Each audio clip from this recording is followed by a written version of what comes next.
জান তুমি বাইর থেকে যদি আমাকে মাইনা না নেয় তুমি কি করবা? তোর তুমি এলে কোনো টেনশনই নিও না। আঙ্গর বাড়ির মানুষ আমার উপর দিয়ে কথা কবার সাহসই পায় না। জান তাহলে চলো আজকে আমরা বিয়ে করি গে। তাহলে চলো।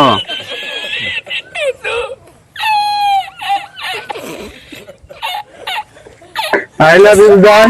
I love you three. Matarigo, pai. ওই কেটা এটা কে রে? আব্বা এটা তোমার বউ। তোরে বাচ্চা তুই তো কাজ আমার কামাই আবার বিয়া কোথায় নিয়ে আসছ? জান আমার খিদে নাকছে কিছু নিয়া হোগা খাই। খালি আমি টেনশনে পাচ্ছি না তুই খাওয়া নেই মরতাছস। আগো মাইরা শেষ দিল।